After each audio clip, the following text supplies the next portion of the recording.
लक्ष्य अपने मन में रखना। Buddhist motivational story on hiding thoughts. इस कहानी में एक आदमी है जो जीवन में लगातार दुख और असफलता का सामना कर रहा है। उसे अपने दुखों से मुक्ति पाने के लिए हर संभव प्रयास करने का संकल्प होता है। उसके दोस्त ने उसे बाबाओं के पास जाकर समाधान ढूंढने की सलाह दी, जिसके बाद वह कई बाबाओं के पास गया और वहां समय समय पर उपाय कराए, लेकिन उसे कोई वास्तविक बदलाव नहीं दिखाई दिया। इसके परिणाम स्वरूप उसकी मुसीबतें और बढ़ने लगी। फिर एक दिन किसी मित्र से उसे एक ऐसे बाबा के बारे में पता चलता है जो कोई दान दक्षिणा नहीं लेते। यह जानकर उसकी उम्मीदें फिर से जाग जाती हैं, क्योंकि उसे लगता है कि यह बाबा निश्चित रूप से उसकी समस्याओं का समाधान निकाल सकते हैं। वह उसी दिन उस बाबा के पास जाने का निर्णय लेता है, यह सोचते हुए कि शायद यही उसके दुखों का अंत कर सके। इस नए दिशा की तलाश में वह बाबा से मिलने का प्रयास करता है, यह सोचते हुए कि शायद यहां से उसकी जिंदगी में कुछ सकारात्मक बदलाव आए। बाबा के पास पहुंचकर वह व्यक्ति अपने अनुभव को सुनाने लगा। उसने बताया कि जैसे ही उसने घर से बाहर बाहर कदम रखा और मैं सुखी हूं का मंत्र दोहराना शुरू किया, उसके मन में अचानक बंदर का विचार आ गया। यह सुनकर बाबा ने उसे ध्यान से सुना और कहा कि यही तो आपके दुखों की जड़ है। बाबा ने समझाया कि जब हम जोर देते हैं किसी चीज को अपने मन से हटाने के लिए, तो हम उसी चीज पर और अधिक ध्यान केंद्रित कर लेते हैं। उसका ध्यान बंदर पर गहराई से चला गया और उसने केवल उसी पर विचार करना शुरू कर दिया। बाबा ने कहा कि व्यक्ति को अपने मन में सकारात्मक विचारों का स्वागत करना चाहिए और नकारात्मक विचारों से लड़ने की बजाय उन्हें अनदेखा कर देना चाहिए। उस आदमी ने बाबा की बात समझी, लेकिन वह सोचता रहा कि कैसे वह अपने मन के बंदर के विचार को नियंत्रित कर सकता है।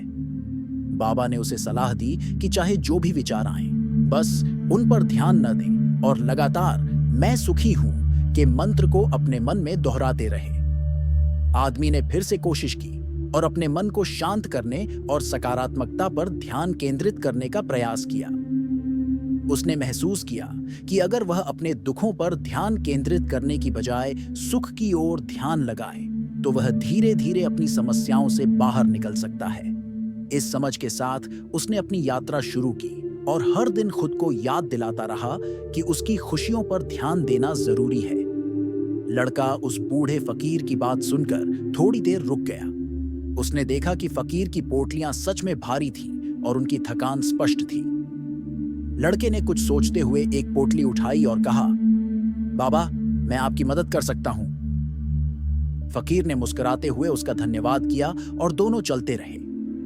जैसे ही वे आगे बढ़े, फकीर ने उस युवक को बताया कि जीवन में मदद करने का महत्व कितना बड़ा है। उन्होंने कहा, बेटा, जब हम दूसरों की मदद करते हैं तो न केवल उनका बोझ हल्का होता है, बल्कि हमारा भी दिल बड़ा होता है।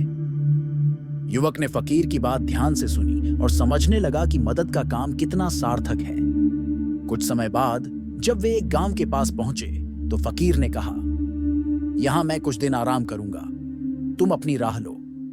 लड़के ने पोटली को नीचे रखा और फकीर से विदा ली, लेकिन पोटली को उठाने से पहले उसने कहा, अगर कभी आपको जरूरत हो तो मुझे जरूर बुलाइए। जब लड़का घर पहुंचा तो उसने अपने जीवन में एक नया उत्साह महसूस किया। उसने उस दिन ने जो अनुभव किया वह उसे आगे बढ़ने के लिए प्रेरित कर रहा था। उसने महसूस किया कि अपनी चिंताओं और दुखों को छोड़कर दूसरों की मदद करना उसे आंतरिक सुख देगा। उस दिन से उसके मन में मैं सुखी हूं का मंत्र मजबूत हो गया और उसने खुद को सकारात्मकता से भरने का निर्णय लिया।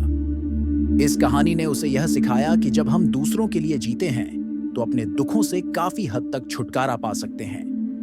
जीवन की कठिनाइयों का सामना करने में मदद करने की भावना ही असली ताकत है और यही सोच बदल सकती है।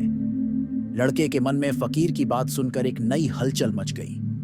उसने सोचा, अगर इस गठरी में सच में सोने के सिक्के हैं तो यह मेरे लिए बहुत मूल्यवान हो सकता है।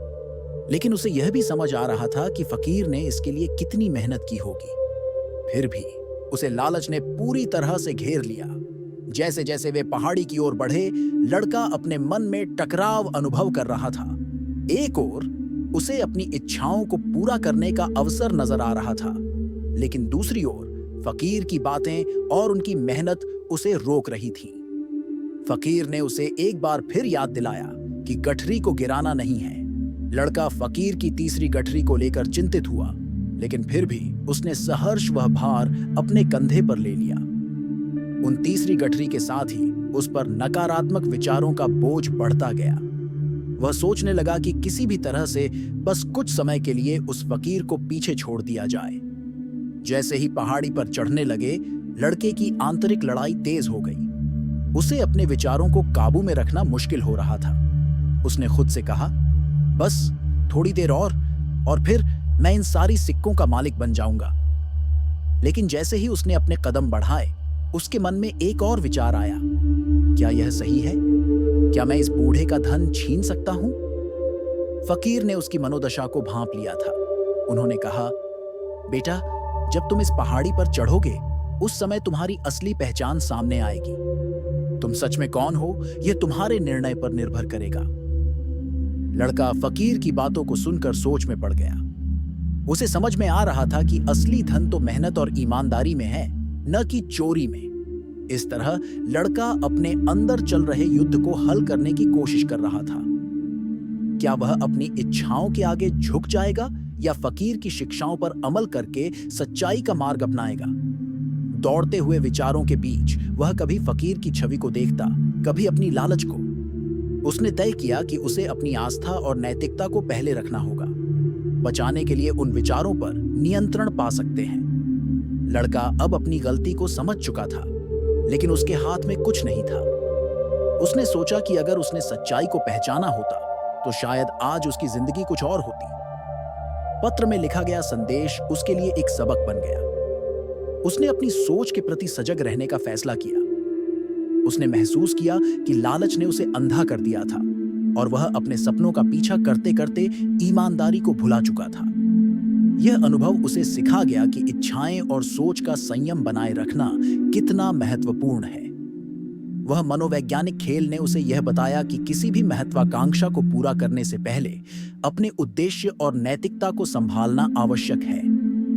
बुद्ध की शिक्षा के अनुसार उसके मन में उठने वाले विचार उसके चरित्र और भविष्य का निर्माण करते हैं। उसे समझ में आ गया कि कमजोर विचार धीरे धीरे बड़े बन सकते हैं और अंततः उसे गलत मार्ग पर ले जा सकते हैं। उसे अपने मन में उठने वाले हर विचार पर ध्यान देने की आवश्यकता थी, जिससे वह सकारात्मक दिशा में आगे बढ़ सके। इस घटना ने लड़के के जीवन में एक नया मोड़ ला दिया।